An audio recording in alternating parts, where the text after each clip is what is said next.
On va retrouver à présent Mylène Fanou pour nous parler bien évidemment de santé, parce que quand Mylène est là, on parle santé.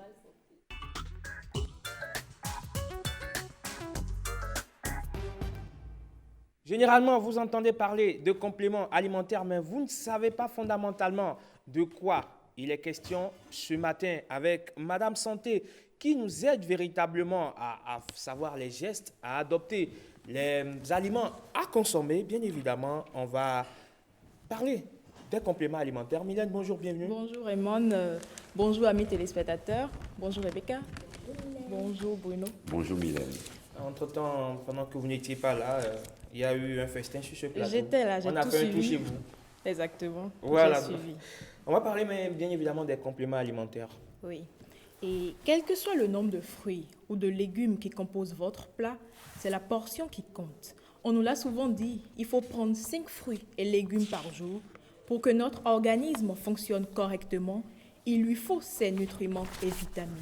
Mais on les retrouve également dans des produits commercialisés sous le nom de compléments alimentaires, sous forme de pilules, de gélules, de sachets de poudre et de flacons de liquide.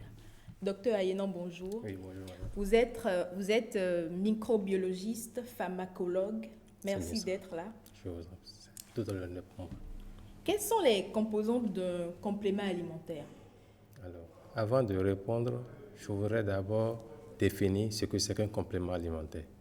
C'est donc toute denrée alimentaire qui est utilisée pour compléter un régime déficitaire en une substance ou en une autre. Alors, défini tel, un complément alimentaire est donc une association de vitamines ou de nutriments qui donc est utilisé pour fortifier le corps. Donc, en termes clairs, un complément alimentaire est constitué de vitamines et de sels minéraux. Est-ce qu'on retrouve les deux dans un complément alimentaire, où il y a des compléments alimentaires avec des vitamines et des compléments alimentaires avec des sels minéraux? Alors, on peut, suivant le type de produit, le type de complément alimentaire, retrouver les deux, ou des compléments alimentaires riches en vitamines uniquement, ou des compléments alimentaires riches en sels minéraux. On peut avoir également d'autres compléments alimentaires qui sont donc rigoureusement composés d'acides aminés ou d'éléments probiotiques. Donc il y a plusieurs types, plusieurs catégories Tout de... à fait. D'accord. De Comment est-ce compléments que ça alimentaires. agit dans l'organisme? Alors, le complément alimentaire, c'est un produit donc alimentaire. Et il devrait donc agir comme tout produit qu'on prend. Un peu comme le riz, quand son métabolisme est achevé, il produit donc des nutriments qui sont utilisés comme par l'organisme. Donc le complément alimentaire utilisera également le même mode de digestion et d'assimilation. Quand moi je vois un complément alimentaire, je me dis automatiquement que c'est un produit chimique. Est-ce que ce sont réellement des vitamines ou des produits chimiques? Et qu'est-ce que c'est qu'un produit chimique? Alors, il faudrait qu'on fasse la nuance entre ce que c'est qu'un produit chimique et ce que c'est qu'un produit synthétisé. Le produit chimique peut avoir une origine synthétisée ou une origine naturelle. Lorsqu'on fait une infusion, par exemple, lorsque je mange, alors, je mange quoi? Un fruit, ce qui produit la sensation nutritionnelle ou produit un effet physiologique, c'est une substance chimique. La plante que nous prenons en infusion, c'est une substance chimique qui donc nous procure la satisfaction qu'on en attend.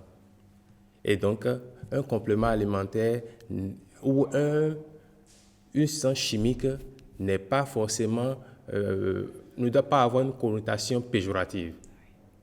Donc, une substance chimique n'est pas péjorative.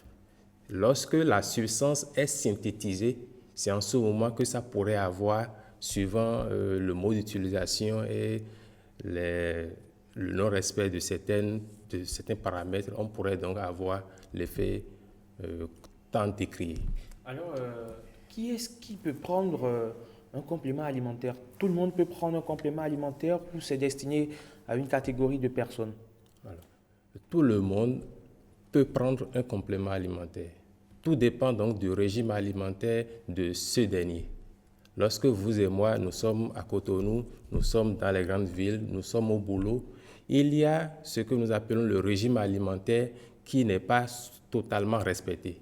Et donc, nous avons un déficit en éléments nutritionnels. En ce sens, le complément alimentaire viendra donc compléter ce qui nous manque.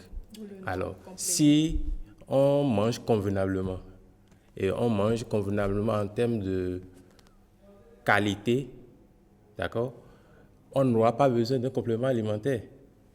Alors, est-ce qu'il y a des compléments alimentaires qui contiennent des éléments nutritifs précis, c'est-à-dire des compléments alimentaires qui ne contiennent rien que des lipides, qui ne contiennent rien que des glucides, qui ne contiennent rien que des protéines, par exemple, c'est-à-dire je suis en manque de protéines, je vais acheter un complément alimentaire de protéines, je vais acheter un complément alimentaire de glucides. Oui, oui.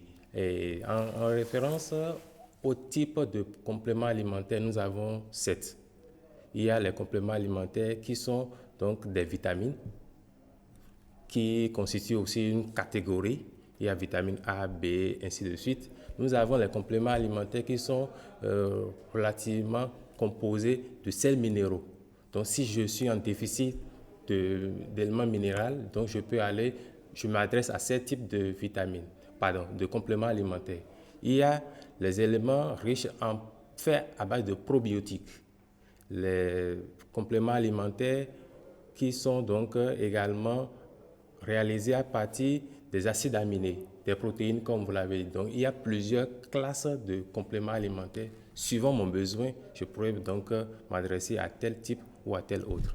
Donc, tu permets, Mylène, il y a une différence alors entre compléments alimentaires et vitamines parce que souvent on nous dit, tu prends cette vitamine et tu peux aussi prendre un complément alimentaire. Il y a une différence? Il n'y a pas une différence majeure.